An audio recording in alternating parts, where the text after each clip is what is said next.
Assalamualaikum warahmatullahi wabarakatuh. Selamat pagi, selamat siang, selamat sore, dan selamat malam kapanpun dan dimanapun kalian menonton video ini. Bagaimana kabar kalian? Semoga dalam keadaan sehat walafiat dalam lindungan Tuhan Yang Maha Kuasa. Baik, sekarang kita lanjutkan materi yang kedua, yaitu keberagaman suku. Suku bangsa sering juga disebut etnik. Yang menurut ahli Koenjaraningrat, suku bangsa berarti sekelompok manusia yang memiliki kesatuan budaya dan terikat oleh kesadaran dan identitas tersebut. Kesadaran dan identitas biasanya dikuatkan oleh kesatuan bahasa. Jadi, suku bangsa merupakan gabungan sosial yang dibedakan dari golongan-golongan sosial karena mempunyai ciri-ciri paling mendasar dan umum berkaitan dengan asal-usul dan tempat asal serta kebudayaan. Ya, contohnya kita di Samarinda memiliki beragam suku yang memiliki ciri khas masing-masing. Ya, ada suku Kutai, suku Banjar, suku Jawa, Bugis, ya, dan lain sebagainya yang memiliki karakter dan bahasa yang berbeda-beda tentunya. Keberagaman bangsa Indonesia diakibatkan oleh jumlah suku bangsa yang mendiami wilayah Indonesia sangat banyak dan tersebar di seluruh wilayah Indonesia. Setiap suku bangsa mempunyai ciri atau karakter tersendiri baik dalam aspek sosial maupun budaya. Menurut penelitian Badan Pusat Statistik yang dilaksanakan pada tahun 2010, di Indonesia terdapat 1.128 suku bangsa. Antar suku bangsa di Indonesia memiliki berbagai perbedaan, dan itulah yang membentuk keanekaragaman di Indonesia. Ya, jadi luar biasa ya. Ada 1.128 suku bangsa di Indonesia menurut Badan Pusat Statistik. Itulah kenapa bangsa lain takjub dengan Indonesia, karena bangsa-bangsa lain sukunya tidak sebanyak di Indonesia, tetapi mereka selalu mengalami konflik, misalkan di Timur Tengah, di Suriah, di Afrika, dan lain sebagainya. Tetapi di Indonesia memiliki 1.128 suku bangsa, dan alhamdulillah kita patut bersyukur bangsa Indonesia masih utuh sampai saat ini. Keberagaman suku bangsa dan budaya tidak menghalangi terwujudnya persatuan dan kesatuan bangsa. Hal itu akan terwujud apabila ada sikap toleran yang dimiliki oleh setiap warga negara. Mereka harus menyadari bahwa keberagaman suku bangsa dan budaya merupakan salah satu kekayaan bangsa yang menjadi dasar persatuan dan kesatuan. Harapannya, semoga di dalam perbedaan suku bangsa dan budaya, seluruh warga negara tetap dapat menjalin persahabatan. Kita lanjut ke bagian ketiga, keberagaman agama. Coba perhatikan gambar tempat ibadah agama di Indonesia. Nah, termasuk yang ada di gambar ini. Tahukah kalian mengapa bangsa Indonesia memiliki beragam agama? Kekayaan alam yang dimiliki bangsa Indonesia diperlukan oleh bangsa lain. Hal inilah yang membuat para pedagang dari bangsa-bangsa lain banyak berdatangan. Selain berdagang, mereka juga menyebarkan ajaran agama. Contohnya, ajaran agama Hindu dan Buddha dibawa oleh bangsa India yang sudah lama berdagang dengan Indonesia. Ajaran agama Islam dibawa oleh pedagang Gujarat dan Persia sekitar abad ke-13.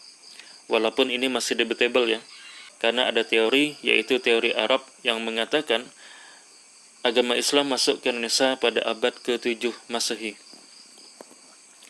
Lalu, kedatangan bangsa Eropa membawa ajaran agama Kristen dan Katolik, sedangkan pedagang dari Cina menganut agama Konghucu. Berbagai ajaran agama diterima oleh bangsa Indonesia karena masyarakat sudah mengenal kepercayaan sebelumnya, seperti animisme dan dinamisme.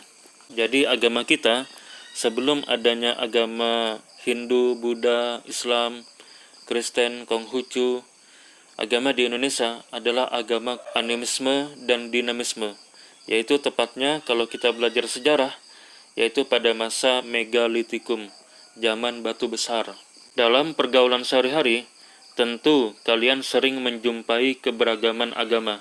Adanya keberagaman agama tidak boleh menjadi penghambat dalam pergaulan. Setiap pelajar harus mengembangkan sikap toleran, hormat menghormati, dan bekerja sama antara pemeluk agama, serta kepercayaan yang berbeda-beda sehingga terwujud kerukunan hidup. Sekarang kita lanjut ke bagian keempat, yaitu keberagaman ras. Pada dasarnya, manusia diciptakan dalam kelompok ras yang berbeda-beda, yang merupakan hak mutlak Tuhan Yang Maha Kuasa. Istilah ras berasal dari bahasa Inggris rights, race. Dalam Undang-Undang Nomor 40 Tahun 2008 tentang penghapusan diskriminasi ras dan etnis menyebutkan bahwa ras adalah golongan bangsa berdasarkan ciri-ciri fisik dan garis keturunan. Setiap manusia memiliki perbedaan ras dengan manusia lainnya karena adanya perbedaan ciri-ciri fisik seperti warna kulit, warna dan bentuk rambut, bentuk muka, ukuran badan, bentuk badan, bentuk dan warna mata, dan ciri-ciri fisik yang lain. Ya, misalkan di gambar ini ada ras Asiatik Mongoloid, ada ras Malayan Mongoloid, ada ras Melanosoid, dan ada ras Kaukasoid yang memiliki ciri yang berbeda-beda. Kondisi masyarakat Indonesia yang memiliki keberagaman ras berpotensi menimbulkan konflik yang tidak hanya merugikan kelompok-kelompok masyarakat, tetapi juga merugikan bangsa Indonesia. Oleh karena itu, setiap warga negara harus menjunjung tinggi rasa persaudaraan, kekerabatan, dan persahabatan, sehingga terwujud perdamaian. Hal itu sesuai dengan sila kedua Pancasila, kemanusiaan yang adil dan beradab, bahwa bangsa Indonesia menjunjung tinggi harkat dan martabat manusia tanpa membeda-bedakan ras. Lalu yang terakhir, yang kelima, keberagaman antar golongan. Manusia hidup bukan hanya dalam keberagaman suku, agama, dan ras, tetapi juga dalam keberagaman masyarakat. Keberagaman masyarakat di Indonesia dapat dilihat dari struktur masyarakatnya. Struktur masyarakat Indonesia menurut Syarif Muiz di tahun 2008 ditandai dengan dua ciri atau dua titik pandang. Pertama, secara horizontal ditandai oleh kenyataan adanya kesatuan-kesatuan sosial berdasarkan perbedaan-perbedaan suku, bangsa, agama, adat istiadat, dan kedaerahan. Secara vertikal ditandai dengan adanya lapisan atas dan lapisan bawah yang cukup tajam. Dalam ilmu sosiologi, adanya lapisan dalam masyarakat itu disebut social stratification, atau bisa disebut dengan kelas sosial. Adanya perbedaan kelas dalam lapisan masyarakat menyebabkan terjadinya penggolongan kelas-kelas secara bertingkat. Hal itu diwujudkan dalam kelas tinggi, kelas sedang, dan kelas rendah, dengan ditandai oleh adanya ketidakseimbangan dalam pembagian hak dan kewajiban individu dan kelompok di dalam suatu sistem sosial. Dengan demikian, dalam kelas sosial terdapat penggolongan manusia secara bertingkat atas dasar kedudukan atau status sosial, sehingga menyebabkan perbedaan antara hak dan kewajiban. Keberagaman antar golongan tidak boleh menyebabkan terjadinya perselisihan dan perpecahan di masyarakat. Adanya keberagaman antar golongan harus menjadi pendorong terwujudnya persatuan dan kesatuan bangsa, dan pendorong tumbuhnya kesadaran setiap warga negara akan pentingnya pergaulan demi memperkokoh persatuan dan kesatuan bangsa. Misalnya, golongan kelas tinggi atau kelas kaya, orang-orang kaya, membantu golongan kelas rendah, ya atau orang-orang miskin. Oleh karena itu, ciri golongan tidak ditonjolkan demi kepentingan nasional. Meskipun berbeda-beda golongan, namun seluruh warga negara hidup dalam satu ikatan yang kuat, tanah air Indonesia. Semboyan Bhinneka Tunggal Ika yang merupakan ciri bangsa Indonesia harus selalu dilestarikan dan dijadikan dasar bagi persatuan dan kesatuan bangsa. Oleh karena itu, mari sama-sama kita jaga suku, agama, ras, dan antar golongan, jaga SARA.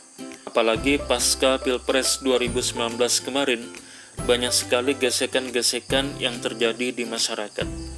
Oleh karena itu, kita sebagai seorang pelajar, mari sama-sama kita jaga kerukunan SARA di tempat kita masing-masing. Baik, sebelum kita tutup pembelajaran saat ini, jangan lupa untuk berkembangnya channel edukatif ini, silahkan subscribe, like, share, and comment agar channel ini bisa terus berkembang menjadi channel yang bermanfaat bagi dunia pendidikan di Indonesia. Ya, sekian materi pembelajaran saat ini. Mohon maaf apabila banyak kekurangan, kehilafan, dan kesalahan dalam penyampaian materi.